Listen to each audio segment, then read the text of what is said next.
കൃഷ്ണ ഗുരുവായൂരപ്പ ശരണം. ഗുരുവായൂരപ്പൻ്റെ ഉച്ചപൂജയും കളഭാലങ്കാരമൊക്കെ കഴിഞ്ഞു, നട തുറന്നു. അപ്പോൾ നമുക്കെല്ലാവർക്കും ഗുരുവായൂരപ്പനെ കാണാൻ പോകണ്ടേ? എല്ലാവരും വരൂ കേട്ടോ. ഗുരുവായൂരപ്പൻ്റെ ആ ചതുർബാഹുവായ വിഗ്രഹത്തിൽ, ആ ദേവകൾ പൂജിതമായ വിഗ്രഹത്തിൽ ഭഗവാൻ ഇന്ന് ഏത് രൂപത്തിലാണ് കളഭാലങ്കാരത്തിലൂടെ പ്രത്യക്ഷമായിരിക്കുന്നത് അറിയില്ല. നമുക്ക് പോയി നോക്കാം. ആദ്യം തന്നെ കിഴക്കേ നടയിൽ വന്നിട്ട് ആ മഞ്ജുളാലിനെ ഒന്ന് പ്രദക്ഷിണം വയ്ക്കുക.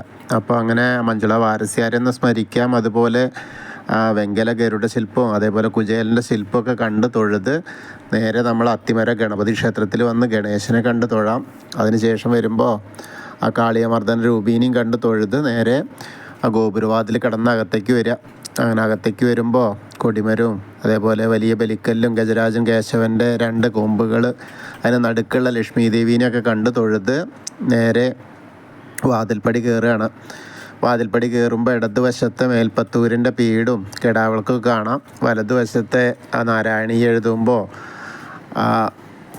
നരസിംഹാവതാരം കാണിച്ചു കൊടുത്തു എന്ന് പറയുന്ന ആ തൂണും നോക്കി തൊഴുത് നമ്മൾ ഭഗവാന്റെ ശ്രീലകത്തേക്ക് നോക്കുകയാണ്. ശ്രീലകത്തേക്ക് ഇങ്ങനെ നോക്കുമ്പോൾ നിറയെ പ്രകാശം, നല്ല തിളക്കാണ്. അങ്ങനെ നമ്മൾ കാണുന്നത് ഉണ്ണിയുടെ കാൽപാദങ്ങൾ കാണാണ്ട് കാൽ തളകൾ അണിഞ്ഞിട്ടുണ്ട്. കുറച്ച് വലിയ ആളാട്ടോ. അങ്ങനെ ആ കാലിൻ്റെ ഒക്കെ നല്ല ആ ഒരു ശക്തിയുള്ള കാലൊക്കെയാണ്. അങ്ങനെ മുകളിലേക്ക് നോക്കിയാൽ ഒരു നല്ല പട്ട് ഞൊറിഞ്ഞു കൊടുത്തിട്ടുണ്ട്. അതിൻ്റെ പട്ടിൻ്റെ വീതി കളറൊക്കെ ഇങ്ങനെ വെച്ചിട്ടുണ്ട്. പിന്നെ അരയിൽ അരമണി കാണാണ്ട്, കിങ്ങിണി കാണാണ്ട്, മുകളിലേക്ക് നോക്കിയാൽ ഒരു വളയം പോലത്തെ മാല, ഒരു പതക്കം പോലത്തെ മാല, ഒരു ഗോപീതിലകം, കൈവളകൾ കാണാണ്ട്, തോൾവളകൾ കാണാണ്ട്, കയ്യിൽ അമ്പുണ്ട്, വില്ലുണ്ട്. അതേപോലെ തിരുനെറ്റിയിലൊരു ഗോപീതിലകം വെച്ചിട്ടുണ്ട്. കാതിൽ ചെവിപ്പൂക്കളുണ്ട്. കളഭം കൊണ്ട് കിരീടം വെച്ചിട്ടുണ്ട്. ഇന്ന് ശ്രീരാമചന്ദ്രസ്വാമിയായിട്ട് തന്നെ കേട്ടോ. എന്തായാലും ഇപ്പോൾ കുറച്ച് ദിവസമായിട്ട് കർക്കിടകത്തിലാണ്, എന്നാലും 2-3 ദിവസത്തോളം ദിവസവും ശ്രീരാമസ്വാമിയായിട്ടാണ്. യുവരാജാവായിട്ടുള്ള ആ ഒരു കാഴ്ചയാണ്. അമ്പും വില്ലും പിടിച്ചിട്ടുള്ള ശ്രീരാമചന്ദ്രസ്വാമിയാണ്. അപ്പോൾ ആ ശ്രീരാമചന്ദ്രസ്വാമീനെ വിളിക്കാൻ പറ്റുന്ന സമയമാണല്ലോ. രാമ രാമ രാമ ശ്രീരാമ എന്ന് പറഞ്ഞിട്ടിങ്ങനെ നമുക്ക് വിളിക്കാൻ പറ്റുന്ന നമ്മളിത് പറയുമ്പോഴെങ്കിലും നമ്മൾ എന്തായാലും വിളിക്കും ശ്രീരാമചന്ദ്രസ്വാമി. അപ്പോൾ അത് നല്ലൊരു കാര്യം തന്നെയാണ്. കാരണം കർക്കിടക മാസത്തിൽ ആ 4 അമ്പല യാത്രയ്ക്കൊക്കെ പോകുമ്പോഴൊക്കെ ശ്രീരാമചന്ദ്രൻ്റെ ആ ഒരു കടാക്ഷം നമ്മളിലേക്ക് എത്തും. അങ്ങനെ നമ്മൾ കാണുന്ന ഒരു കാഴ്ചയാണ്. അതേപോലെ ആ കിരീടത്തിൻ്റെ മുകളിൽ 2 തിരുമുടിമാല ഉണ്ട്. വെളുത്ത പൂവിൻ്റെയും തെച്ചിയും കൂടി ഉള്ളതും പിന്നെ തെച്ചിയും തുളസിയും കൂടി ഉള്ളതും. അതേപോലെ നല്ല ഉണ്ടമാലയും 2 ഉണ്ട്. അതും ഏകദേശം തെച്ചി തുളസിയും കൂടിയിട്ട് പിന്നെ കുറച്ച് വെളുത്ത പൂവും കൂടിയിട്ട് അങ്ങനെ താഴെ വരെ എത്തിയിട്ടുണ്ട്. വളരെ മനോഹരമായിട്ടുള്ളൊരു കാഴ്ച.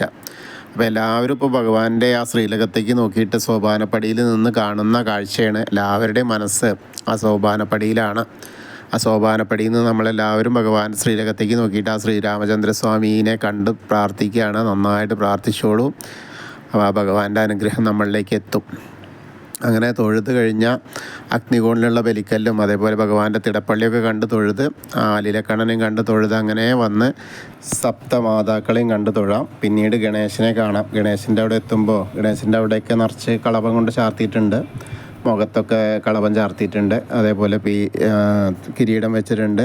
പാവുണ്ട് ഉടുപ്പിച്ചിട്ടുണ്ട്. ധാരാളം പൂക്കളുണ്ട്. അപ്പോൾ നമുക്ക് പ്രാർത്ഥിക്കാം. ഏകദന്തം മഹാകായം ദപ്തകാഞ്ചന സന്നിഭം ലംബോദരം വിശാലാക്ഷം വന്ദേഹം ഗണനായകം. അത് കഴിഞ്ഞ് സരസ്വതി ദേവീനെ പ്രാർത്ഥിക്കുക. സരസ്വതീ തമസ്തുഭ്യം വരദേ കാമരൂപിണി വിദ്യാരംഭം കരിഷ്യാമി സിദ്ധിർ ഭവതു മേ സദാ.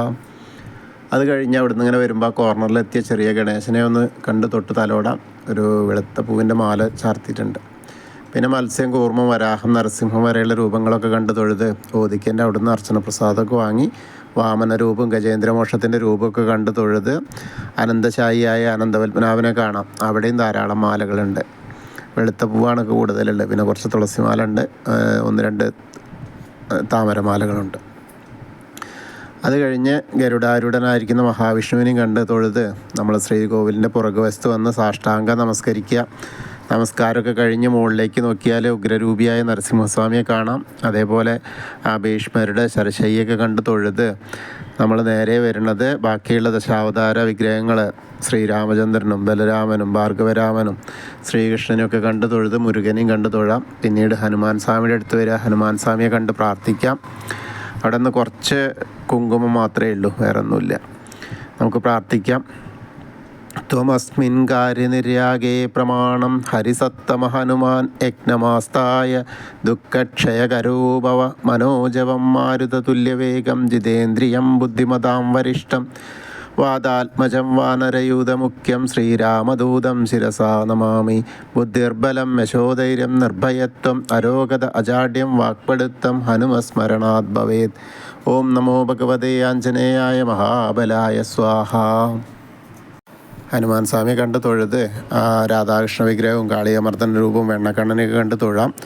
പിന്നീട് അങ്ങനെ വന്ന് ആ ഓവിൻ്റെ അവിടെ വന്ന് പ്രാർത്ഥിക്കാം. തൊട്ടടുത്തുള്ള താമരക്കണ്ണനെ, കൽപ്പകവൃക്ഷത്തിൻ്റെ ചുവട്ടിലിരിക്കുന്ന താമരക്കണ്ണനെ കണ്ട് തൊഴുത് നമ്മൾ കിഴക്ക് വശത്തേക്ക് മുകളിലേക്ക് നോക്കിയാൽ കൊടിമരം കണ്ട് തൊഴാം. പിന്നീട് അങ്ങനെ ഭഗവാന്റെ ആ നൃത്താറയും കിടാവിളക്കും അതേപോലെ മണിക്കിണറൊക്കെ കണ്ട് തൊഴുത് അടുത്ത അറയിലേക്ക് എത്തുമ്പോൾ കുറൂരമ്മയും നാരദരെയും മേൽപ്പത്തൂരിനെയും വസുദേവർ ആ ഉണ്ണീനെ കൊണ്ടുപോകുന്ന അനന്തൻ്റെ കാവലിൽ ഉണ്ണീനെ കൊണ്ടുപോകുന്ന ആ കാഴ്ചയൊക്കെ കണ്ട് തൊഴുത് നമ്മൾ വടക്കേ നടയിൽ കൂടെ പുറത്ത് വന്ന് പ്രസാദം അവിടുന്ന് ചന്ദനവും തീർത്തൊക്കെ വാങ്ങാം. അത് കഴിഞ്ഞ് ഇടത്തരികത്ത് കാവിലെ ഭഗവതിയെ കാണാനായിട്ട് പോവാം. അങ്ങനെ നമ്മുടെ അടുത്ത് എത്തുമ്പോൾ ഒന്ന് ഗോളകയാണ്. പിന്നെ മുഖത്തൊക്കെ നിറച്ച് ബാക്കിയുള്ള ഭാഗത്തൊക്കെ ഇത് നല്ല പട്ട് ഞൊറിഞ്ഞു കൊടുത്തിട്ടുണ്ട്. ധാരാളം ചുവന്ന പൂക്കളുണ്ട്, ചുവന്ന പട്ടുണ്ട്. ശിവേലി വിഗ്രഹത്തിലൊക്കെ ധാരാളം പൂക്കൾ വെച്ചിട്ടുണ്ട്. അപ്പം നമുക്ക് അമ്മയെ കണ്ട് പ്രാർത്ഥിക്കാം. സർവമംഗളമാംഗല്യേ ശിവേ സർവാർത്ഥസാധികേ ശരണ്യേ ത്രയംബകേ ഗൗരി നാരായണി നമോസ്തുതേ. അമ്മയെ കണ്ട് തൊഴുത് അവിടുന്ന് വരുമ്പോൾ ആ കോർണറിലെത്തിയ വടക്ക് പടിഞ്ഞാറ് ഭാഗത്തേക്ക് നോക്കി തിരിഞ്ഞു നിന്ന് മമ്മിയൂരപ്പനെ മനസ്സിൽ വിചാരിക്കുക. നമശിവായ നമശിവായ നമശിവായ എന്നുള്ള പഞ്ചാക്ഷരി മന്ത്രം ജപിക്കുകയും ചെയ്യാം. അപ്പോൾ നമ്മൾ മമ്മിയൂർ പോയിട്ട് ദർശനം കിട്ടിയ പോലെയാവും. വീണ്ടും നമ്മൾ അവിടുന്ന് വന്ന് ഭഗവാന്റെ ആ കൊടിമരത്തിൻ്റെ അവിടെ വന്നിട്ട് ഭഗവാന്റെ ശ്രീലകത്തേക്ക് നോക്കിയിട്ട് ആ ശ്രീരാമചന്ദ്രസ്വാമിയെ കണ്ട് പ്രാർത്ഥിച്ച് നമസ്കരിക്കാം. പിന്നീട് കൂത്തമ്പലത്തിൽ വന്നാൽ ആ കിടാവിളക്ക് കാണാം, അതൊന്ന് തൊഴുത് നമസ്കരിക്കാം. പിന്നീട് അയ്യപ്പസ്വാമിയുടെ അടുത്ത് വരാം, അയ്യപ്പസ്വാമിയെ കണ്ട് പ്രാർത്ഥിക്കാം. അവിടെ ഒന്നും നല്ല സുന്ദരനായിട്ട് തന്നെ കേട്ടോ, ധാരാളം അലങ്കാരമായിട്ട് തന്നെ, നല്ല അലങ്കാരത്തിൽ കൂടിയിട്ടാണ്. കിരീടമൊക്കെ വെച്ചിട്ട് പീലിയൊക്കെ വെച്ച് നന്നായിട്ടുള്ള ആ ഒരു കാഴ്ച തന്നെയാണ്. അപ്പോൾ നമുക്ക് പ്രാർത്ഥിക്കാം. ഭൂതനാഥ സദാനന്ദ സർവഭൂതദയാപര രക്ഷ രക്ഷ മഹാബാഹു ശാസ്തേ സ്തുഭ്യം നമോ നമ. അത് കഴിഞ്ഞ് അവിടുന്ന് വന്ന് നേരെ പടിഞ്ഞാറ് നടയിലുള്ള ദീപസ്തംഭത്തിൻ്റെ മുകളിലുള്ള വേണുഗോപാലിനെയും കൊടിമരത്തിൻ്റെ മുകളിലുള്ള ഗരുഡധ്വജനെയും കണ്ട് തൊഴുത് നേരെ പടിഞ്ഞാറ് നടയിൽ കൂടെ പുറത്ത് വന്ന് രുദ്രതീർത്ഥക്കുളത്തെ പ്രദർശനം ചെയ്യുക. പ്രദർശനം ചെയ്യുമ്പോൾ നടുക്കിലേക്ക് നോക്കിയാൽ കാളിയമർദ്ദന രൂപിയെ കണ്ട് തൊഴാം. പിന്നീട് നാരായണാലയത്തിൽ വന്ന് പൂന്താനം തിരുമേനി പൂജിച്ചിരുന്ന ഉണ്ണിക്കണ്ണൻ്റെ വിഗ്രഹം കണ്ട് തൊഴുത് നമ്മൾ വീണ്ടും ഭഗവതി നടയിലും കിഴക്കേ നടയിലും വന്ന് പിന്നീട് തെക്കേ നടയിലേക്ക് വന്ന കൂവളത്തെ പ്രദർശനം ചെയ്യുക. പ്രദർശനം ചെയ്യുമ്പോൾ മഹാദേവനും പാർവതീദേവിനെയൊക്കെ മനസ്സിൽ വിചാരിക്കുക. അപ്പോൾ അവരുടെ അനുഗ്രഹം നമ്മളോട് എത്തും. അപ്പോൾ നമ്മൾ ഇന്നത്തെയും ഗുരുവായൂരപ്പൻ്റെ ഉച്ചപൂജയും കളഭാലങ്കാരമൊക്കെ കണ്ട് തൊഴുതു. എല്ലാവർക്കും ആ ഗുരുവായൂരപ്പൻ്റെ അനുഗ്രഹം ലഭിക്കും. കൃഷ്ണായ വാസുദേവായ ഹരയേ പരമാത്മനി പ്രണതക്ലേശനാശായ ഗോവിന്ദായ നമോ നമ. ഹരേ കൃഷ്ണ. ഗുരുവായൂരപ്പാ ശരണം.